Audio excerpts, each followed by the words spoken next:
Ginisa sa Senado ang Bureau of Immigration dahil sa kulang pa ring report nito tungkol sa pagtakas ni Alice Guo nung nakaraang taon. Naungkat din sa pagdinig ang tila pabayang deportasyon sa ilang inarestong Chino sa bansa at hindi malinaw na kinaroroonan ni dating presidential spokesperson Harry Roque. Nakatutok si Mav Gonzalez. Kalahating taon na ang lumipas mula nang maaresto si dating Bamban Mayor Alice Guo sa Indonesia. Pero wala pa rin kumpletong report ang Bureau of Immigration kung paano siya nakalabas ng bansa. Kaya hindi na itago ni Senador Risa Hontiveros ang inis sa pagdinig ng Senate Subcommittee on Justice kanina. Can imagine the frustration na dapat by now nalalaman natin. Very regrettable po. We will submit compliance report to your office, Madam Chair, but I'm sorry, but as of this time, we don't have any information kung saang ports or subports nakatakas sila Guo siblings.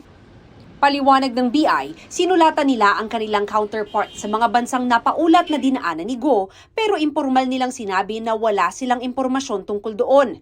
Ang National Intelligence Coordinating Agency o NICA naimapa na ang posibleng ruta ni Guo paglabas ng Pilipinas. Una raw pumunta si Guo sa Kota Kinabalu, Malaysia. As to the question of how Alice Guo was able to leave the Philippines, ito po yung gaps na tinitingnan pa rin namin. Posible raw na ang exit point ni Guo ay sa southern backdoor, malapit sa Tawi-Tawi. Sa isang pahayag, sinabi ni Immigration Commissioner Joel Viado na base sa inisyal na investigasyon, walang ebidensya na may tauhan ng BI na tumulong sa pagtakas ni Guo. Bagaman hindi sakop ng BI ang mga pribadong coastline at airstrip, nababahala raw sila na naaabuso ang anyay porous borders ng bansa.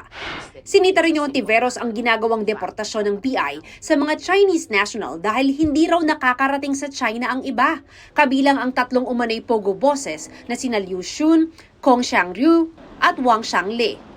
Ang modus daw ay hindi direct flight ang binibili.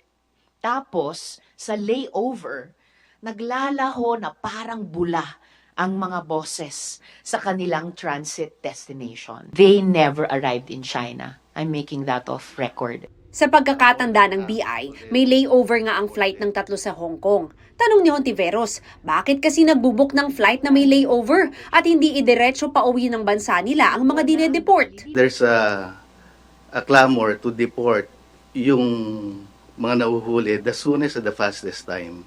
So ang ginawa po ng BI,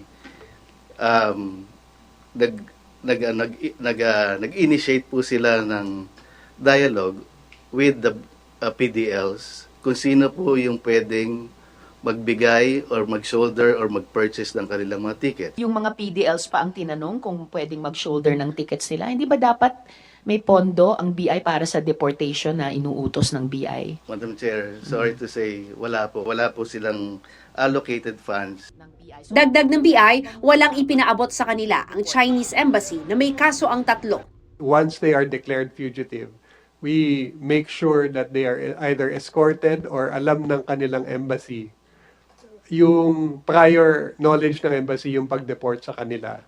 Pag hindi sila declared as fugitive, our duty is to ensure that they are boarded to their country. Sinakay sila ng airline. Naungkat din ang tungkol sa kinaroroonan ni dating presidential spokesperson Harry Roque na inisyuhan ng arrest order ng House Quad Committee noong Setyembre. Meron po kaming alam na pumunta rin po siya ng Japan.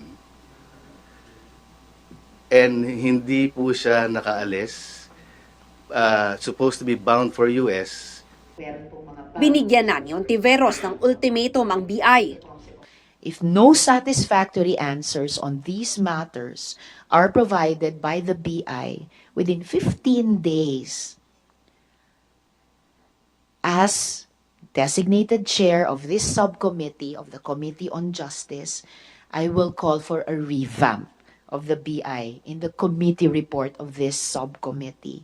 A revamp beginning with the commissioner himself. Para sa GMA Integrated News, Mav Gonzalez, Nakatutok, 24 Oras.